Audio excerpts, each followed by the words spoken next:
I'm going to give you a quick tutorial about Gravit Designer because I'm absent today and you're not going to have me live in person. So when you log in and you use your account that you set up, the free account, you don't need Pro, you're going to go to New Design and you can go into one of these areas or you can choose the size of the project that we're doing, which is 11 by 17, and make sure you choose inches because I think that the default will be set to pixels. And if you do 11 by 17 pixels, it's going to be teeny tiny. So you're going to hit create. This is going to give you your blank canvas.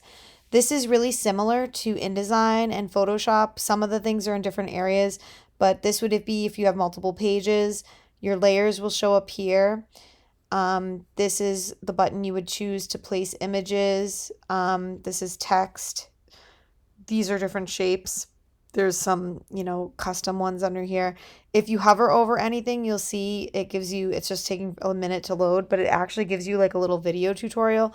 So I'm actually not going to go crazy showing you guys too much. I just wanted to show you that this is like where you would get all of your help. It gives you the little video tutorial.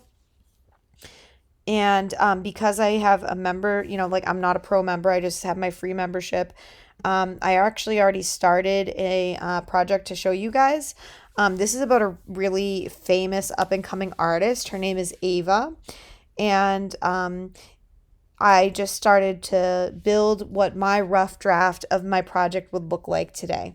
So I have a couple factoids in there that she was born in 2014. And then, I tried to make sure that I went through the research and found things that are really important. Like, Ava enjoys rainbows and sparkles. It's really a huge influence in her work. Also, one thing that I really found interesting when interviewing the artist is that when she's creating art, she sings and makes up songs about her work. And that really is a big part of her creative process. It's just so fascinating when you can interview an artist. So I have 3 important pieces of work. I mean, she's been active in art for years, but these are 3 recent, really powerful pieces. So we've got the Happy Penguin, which is watercolor and construction paper. My Dog Scout, which even for her young age, she's advanced with Procreate. And then, of course, the Royal Frog, which is her interpretation on, a classic fairy tale. And that one's mixed media, watercolor, colored pencil, and crayon. Okay, I'm really here to talk about Gravit. I just want to show you guys what this looks like.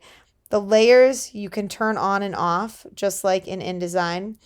If you need to move things around, see how the Happy Penguin is in front of these colorful shapes.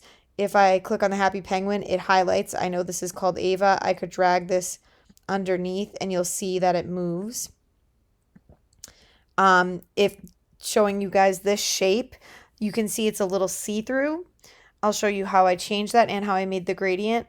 Whenever you make a shape, and I'll actually show you by making a new shape really quick. I'll just kind of throw a random one in there. This is just matching the last selected item. You can go to fill. You can choose a gradient or you can choose a color fill. You could also do radial, which would be like a circular gradient. You see it kind of makes that circle. If you wanted to do a radial gradient, you can add different colors to it. You could make it all sorts of funky colors. Go back here and maybe make that one yellow just so it pops out. So you can see what this looks like with different things. That's a little bit more attractive. So I've got that. You can change the opacity so it's really intense, or it can be really light and see-through. So if you see that, if you want the corners to be curved in, you can do that as well here, okay?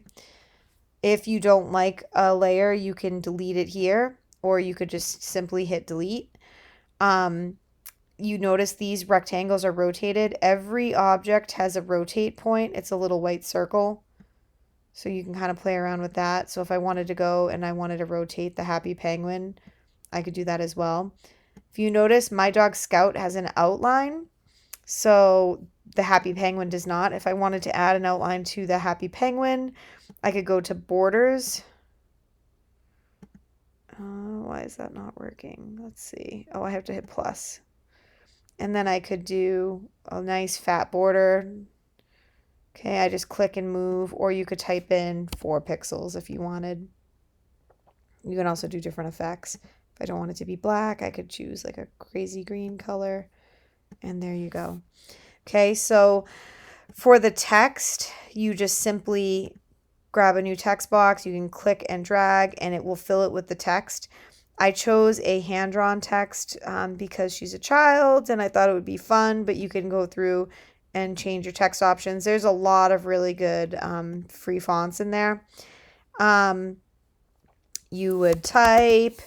If you want it to be smaller, you can you can click on it and make it teeny tiny, or you can click and drag. Oh, why is it not working? I can click and go up and down.